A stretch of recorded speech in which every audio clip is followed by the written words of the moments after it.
Hello everyone and welcome to AD education. I am Amit Dixit.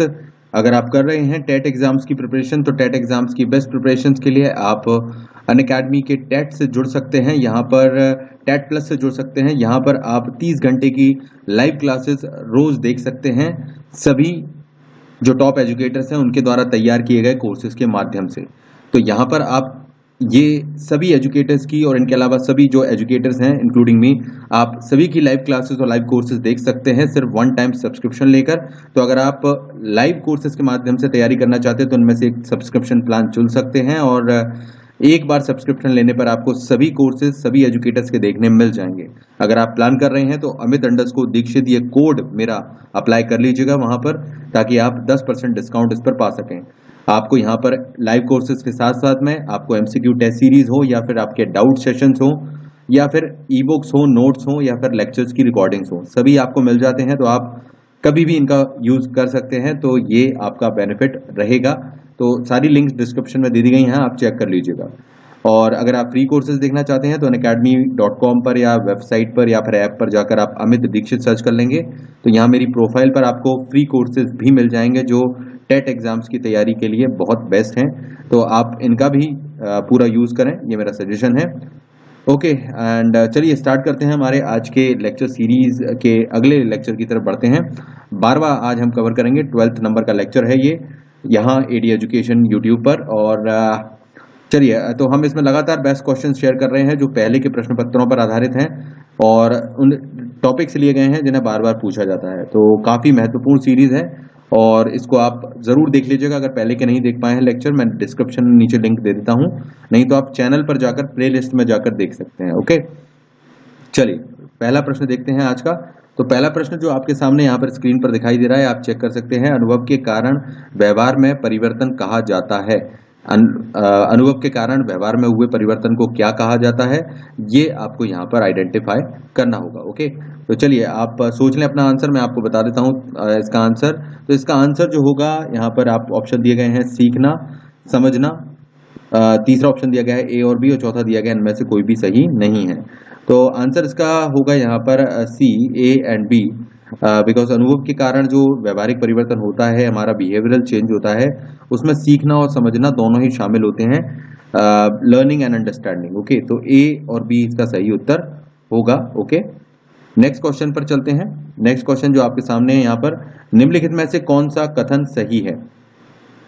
ए, शिशु अवस्था से ही सीखना शुरू कर देता है, शिशु बाल्यावस्था से ही शिशु अवस्था से ही सीखना शुरू कर देता है। और दूसरा है प्रशिक्षण अभ्यास विशेष कौशल विकसित करने में मदद करता है।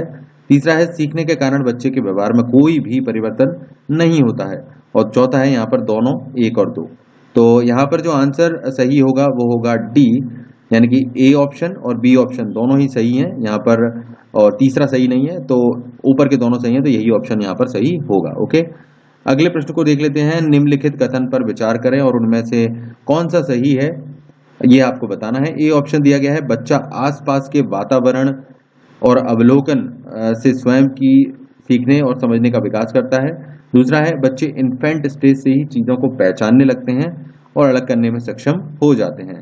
तो यहाँ पर ऑप्शन दिए गए हैं, केवल ए सही है, केवल 2 सही है, केवल दोनों ही सही हैं, ए 1 और 2, और लास्ट का जो है इनमें से कोई भी सही नहीं है। तो आंसर जो सही होगा वो होगा सी, इनमें से जो दोनों दिए गए हैं ऊपर ऑप्शन वो बिल्कुल सही है। ओके अगले प्रश्न पर चलते हैं। चौथे नंबर का प्रश्न जो है कि है बच्चों को उनके पर्यावरण के ज्ञान के बारे में परखने के लिए निम्नलिखित में से सबसे उपयुक्त होगा। तो बच्चों को के उनके पर्यावरण संबंधी जो ज्ञान है वो कितना जानते हैं और उसको जानने का क्या सबसे बेहतर तरीका होगा। ए, बच्चों को पर्यावरण पर एक निबंध लिखने कह सकते हैं आप। दूसरा है प्रदूषण के प्रकार और पर्यावरण पर उनके प्रभाव के बारे में प्रश्न पूछें।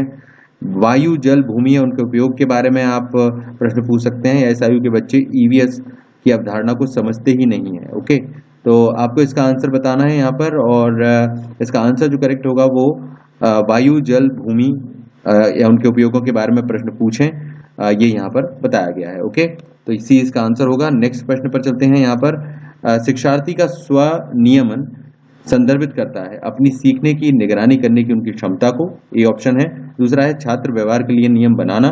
तीसरा है छात्र निकाय द्वारा बनाए गए नियम और विनियमन। और चौथा है आत्म अनुशासन और नियंत्रण। तो आंसर इसका सही होगा ए, यहाँ पर अपनी सीखने की निगरानी करने की उनकी क्षमता। ओके, स्वनियमन का मतलब यही होता है, सेल्फ रेगुलेशन इसको कहते हैं। तो ये इसका आंसर होगा। अगला प्रश्न देख लेते हैं, निम्नलिखित में से कौन सा औपचारिक सीखने का एक उदाहरण है। तो औपचारिक सीखने का बताया गया है, फॉर्मल लर्निंग का उदाहरण आपको बताना है। यहाँ पर कौन सा है, पत्राचार पाठ के माध्यम से सीखने वाले बच्चे। दूसरा है कला शिक्षक के माध्यम से चित्रकारी सीखना। तीसरा है बच्चों का अपने माता पिता से खाना बनाना सीखना। और चौथा है यहाँ पर बच्चों के दोस्तों से नया खेल सीखना। तो आंसर है यहाँ पर बी, कला शिक्षक के माध्यम से चित्रकारी सीखना, क्योंकि ये आप जानते हैं एक फॉर्मल तरीका है। जब हम टीचर से सीखते हैं, शिक्षकों से, तो बिल्कुल फॉर्मल तरीका है, ये इनफॉर्मल नहीं है। बी इसका आंसर होगा। सातवां प्रश्न देख लेते हैं, प्रत्येक शिक्षार्थी अद्वितीय है। इसका अर्थ है कि कोई भी दो विद्यार्थी अपनी क्षमताओं और रुचि और प्रतिभा में एक जैसे नहीं है। दूसरा है शिक्षार्थियों के पास कोई सामान्य गुणवत्ता नहीं है और ना ही वे सामान्य लक्ष्य साधा करते हैं। तीसरा है सभी शिक्षार्थियों के लिए सामान्य पाठ्यक्रम संभव नहीं है। और चौथा है विषम वर्ग में शिक्षार्थी की क्षमता को विकसित करना असंभव है। तो आंसर जो सही होगा वो होगा ए, कोई भी दो शिक्षार्थी अपनी क्षमताओं और रुचि में, यानी कि इंटरेस्ट और एबिलिटीज में अलग अलग होते हैं। उनका जो पर्सनालिटी है वो अलग होती है, जैसे नहीं होती है। ओके, आठवां है सुनीता एक युवा शिक्षक है जो कि व्यक्तिगत सीखने में विश्वास रखती है। व्यक्तिगत सीखना का मतलब ये है पर्सनलाइज लर्निंग, हम ये यहाँ पर कहेंगे हिंदी में, ये व्यक्तिगत रूप से सीखना कह सकते हैं इसको। तो वह ऐसा क्यों सोचती है कि व्यक्तिगत रूप से सीखना ज्यादा बेहतर है। ए, प्रत्येक व्यक्ति को सीखने से अवगत कराया जाना चाहिए। दूसरा, प्रत्येक शिक्षार्थी अद्वितीय है, उसे अपनी क्षमता के अनुसार विकसित होने का मौका दिया जाना चाहिए। सी, सभी शिक्षार्थियों को अपने दम पर सीखना चाहिए। और चौथा है बच्चों को उनकी शिक्षा का आनंद लेना चाहिए। तो आंसर है यहाँ पर बी, प्रत्येक शिक्षार्थी अद्वितीय है, उसे अपनी क्षमता के अनुसार विकसित होने का मौका दिया जाना चाहिए। तो बी इसका आंसर है। अगला प्रश्न देख लेते हैं। यहाँ पर अगला प्रश्न है, सीखने का सिद्धांत जो पूरी तरह से और केवल अवलोकन योग्य व्यवहार पर निर्भर करता है, डैश थ्योरी के साथ जुड़ा हुआ। तो किस थ्योरी के साथ जुड़ा हुआ है। ए, संज्ञानात्मक के साथ, बी, विकास संबंधी, सी, व्यवहारवादी, या डी, रचनावादी। तो आंसर होगा यहाँ पर व्यवहारवादी, बिहेवियरल जो थ्योरी होती है उससे जुड़ा हुआ है डेफिनेटली। यहाँ पर इस क्वेश्चन का आंसर यही होगा। अगला प्रश्न है, शिक्षार्थी व्यक्तिगत रूप से एक दूसरे से अलग होते हैं किस टर्म में, आपको बताना है। विकास या विकास के सिद्धांत में अलग होते हैं, विकास की दर में अलग होते हैं, विकास के क्रम में वो अलग होते हैं, या फिर विकास की सामान्य क्षमता में। तो आंसर होगा इसका विकास की दर, रेट ऑफ डेवलपमेंट में सभी लोगों में अंतर पाया जाता है। क्रम एक जैसा हो सकता है, लेकिन जो दर रहेगी किस हिसाब से कोई बढ़ रहा है, चाहे वो शारीरिक विकास हो मानसिक विकास हो, वो अलग अलग ही होगा। ओके, तो ये थे आज के हमारे 10 प्रश्न। लाइक शेयर इन्हें करना बिल्कुल मत भूलिएगा, जरूरी है। और कमेंट करके आप जरूर बताएं आपको किस तरह से ये लग रहे हैं। ओके, आप नए हैं तो सब्सक्राइब का बटन जरूर दबा लीजिएगा, चैनल पर आपको दिखाई दे जाएगा। और घंटी का बटन उसके बाद तुरंत आपको दिखाई देगा, तो उसको भी आप प्रेस करें, जिससे कि यहाँ पर आप हमसे जुड़ सकें और सभी वीडियो जो यहाँ पर अपलोड किए जाएंगे लेक्चर्स, उनको देख सकें। तो लगातार लेक्चर सीरीज चल रही हैं, कॉन्सेप्ट क्लासेस चल रही हैं, स्पेशल वर्ड सीरीज चल रही है। तो बेस्ट प्रिपरेशन कीजिए यहाँ पर भी। और अगर अनअकैडमी पर आप फ्री लेक्चर्स देखना चाहते हैं तो यहाँ भी आप देख सकते हैं। अनअकैडमी वेबसाइट या ऐप पर अमित दीक्षित सर्च कर लीजिएगा। और अगर पेड कोर्सेज के माध्यम से आप लाइव पढ़ना चाहते हैं तो यहाँ ऑप्शन है अनअकैडमी प्लस से जुड़ने का, जहां आप रोज 30 घंटे की लाइव क्लासेस सभी एजुकेटर्स की देख सकते हैं, इंक्लूडिंग मी। आप ये कर सकते हैं एक बार के सब्सक्रिप्शन प्लान में।